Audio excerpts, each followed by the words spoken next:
Throughout the screencast, I'm going to be talking about adaptations of the body system to long-term training, to which could be 8 weeks to around 3 months. The system that can adapt is the CV system, the respiratory system, neuromuscular system, energy system, and the skeletal system. These systems will adapt to certain types of training. For example, an aerobic athlete will adapt mostly to the CV system. Throughout the screencast, I'm mostly going to focus on a hockey player. The hockey player's position is midfielder. The energy systems I use is the lactic acid system, ATP and PC system.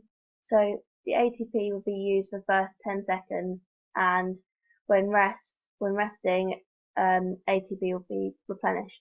However, when she sprints to the ball, she's going to need to use the ATP system straight away. When she's walking and jogging, they'll be being resynthesized as she'll be working aerobically. The recovery system is the aerobic system, so that replenishes the ATP and is being used, but depending on how long the rest is will depend on how much ATP is being replenished. The components of fitness are muscular endurance, cardiovascular fitness, flexibility, coordination, muscular strength, etc. The training she'll be using the Bartlett circuit, continuous and HIIT, mostly interval and others. After training, the adaptations may occur like capillarization. I'm now going to be talking about aerobic training methods. The first one is fartlek training. So this will involve walking, jogging and sprinting. It will be on different terrain, and this is good because the player, so the hockey player on the Astro, will be using Astro most of the time, but sometimes she may be playing on fields. Also, in the game, they'll be walking and jogging, sprinting to get the ball. So frequency, she'll be training around once a week. Intensity will be working about 70% of her max and work around 15 RPE. The time, this should last around 40 minutes. Next one I'm going to talk about is continuous. During the game, because of her position, she'll be expected to have a high level of cardiovascular fitness and muscular endurance. Therefore, by doing this training, she'll be able to keep a high level of endurance throughout. She should be running at around 15 RPE, and this will last around 20 minutes, as she doesn't need much more than that, as she won't be running continuously throughout her game. So the next one is circuit. This is important as throughout the game she'll be moving in different directions and at different intensities. An example of circuit is, for a hockey player, would be to use a 10-meter sprint at one station, hitting balls into a net in another station, squat jumps at another. And there could be different stations, and she should be working at these stations for around a minute on and off, and she should repeat it 5 times. Now I'm going to be talking about some anaerobic training methods. So the first one is HIIT training. This stands for high intensity training. So this can be done when sprinting for 20 seconds and resting for 20 seconds. HIIT forces you to work at a high intensity for small amounts of time, working as hard as you can, and then rest and repeat. Hockey players who experience short, hard sprints followed by rest using HIIT training is a great off-season training tactic. Conditioning the legs is extremely important, so using burpees, box jumps, squat jumps, or jumping lunges as exercise would be most beneficial during the off-season. This type of training mimics quick, hard sprints to get to the ball, or the added burst of speed that you need to compete and to outcompete your defender. The next one is interval training. Interval training is important to focus on building your cardiovascular fitness throughout endurance training and anaerobic interval training. Interval training is designed to give your body high intensity workouts with little rest between each cycle. It does not give your muscles enough time to recover, so it forces them to work harder at each round. This is important to the hockey player, as she'll be sprinting at a high intensity and then resting for a small duration. However, it doesn't give her enough time to recover during the game, therefore it's important that she trains this way to make her body more tolerant to the workload she's doing. Finally, plyometric training. So this is there to build explosive speed for the hockey player, and this is important as players need to be able to speed up quickly in their leg to be able to get to the ball as fast as they can and to outcompete their defender. This graph shows the VO2 max test data. Pre-test VO2 max is around 45 and post-training max is around 50 to 55. The light blue line shows a trained athlete, and X shows a VO2 max that can go up higher than an untrained performer. So a trained athlete will be able to keep their VO2 max at a lower level than the untrained athlete.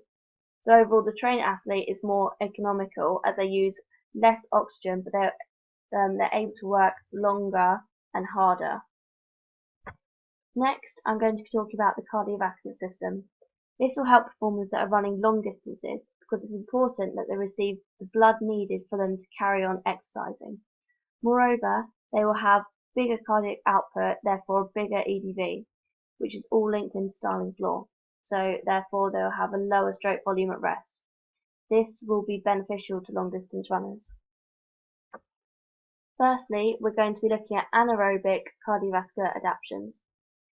Cardiac hypertrophy is one of them.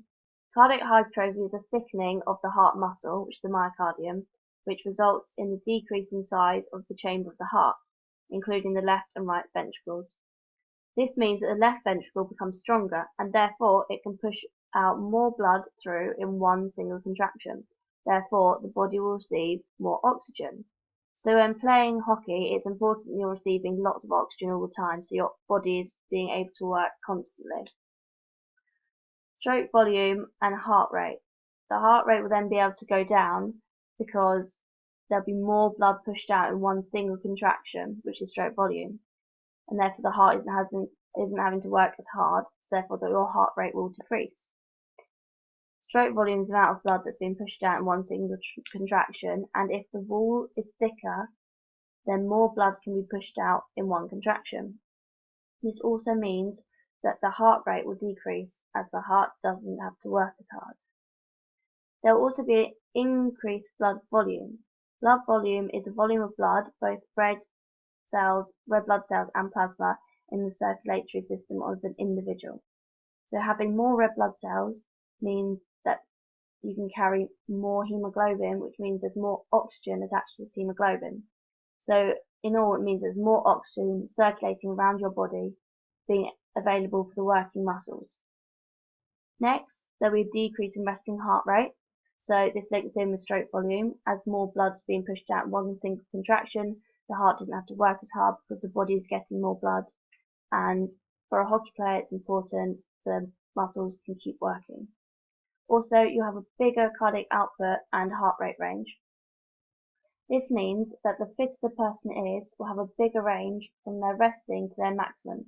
For example, a fit person that is around 17 will have a max heart rate of 203, and their resting should be around 55 to 60, whereas an unfit person of the same age will have a max heart rate of 203 again, and the resting will be around 80, so therefore their range will be smaller. Now I'm going to talk about the aerobic cardiovascular adaptations. There will be capillarization. So this is when you increase your capillary density. So this is known as capillarization. Your capillaries provide your working muscle with oxygen and rich blood and remove carbon dioxide.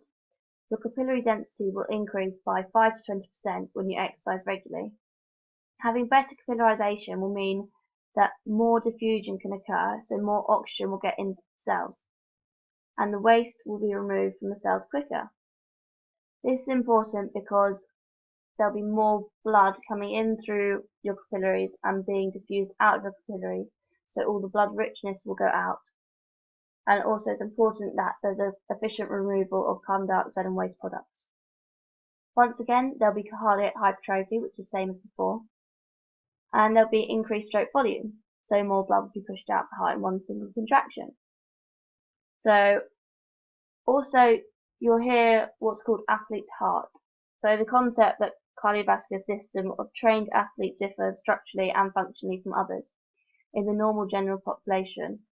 So during the time that you're training, your heart will become thicker and it will begin to adapt. So the left ventricle will become thicker so that more oxygen and blood will be pushed out in one single contraction.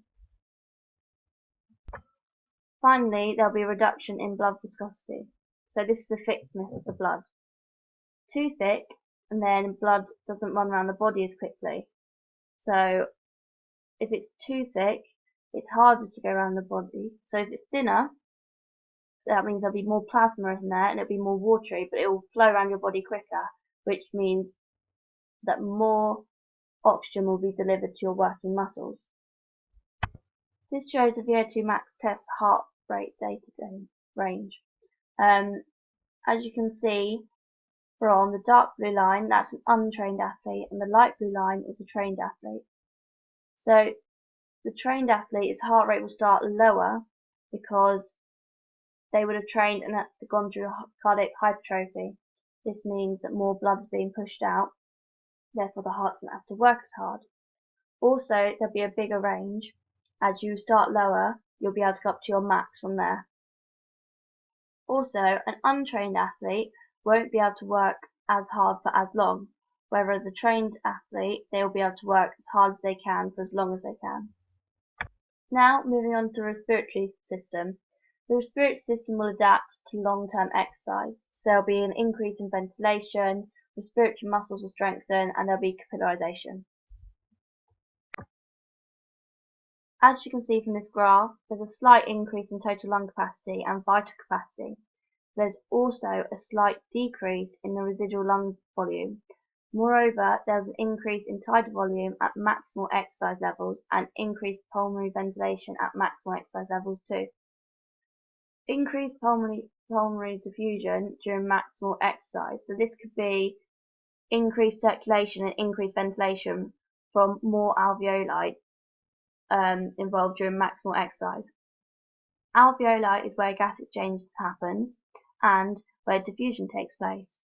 Overall, this will mean that there's a better exchange for the gas and there's more respiratory surface for this to happen. Also, because more oxygen will be diffused in, there will be a better removal of waste products like carbon dioxide.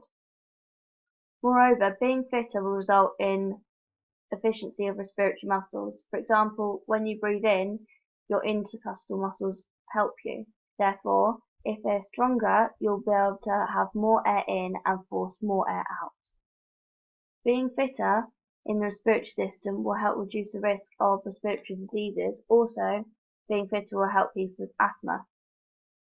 Moreover, VO2 max will increase as the individuals will be better in taking in air.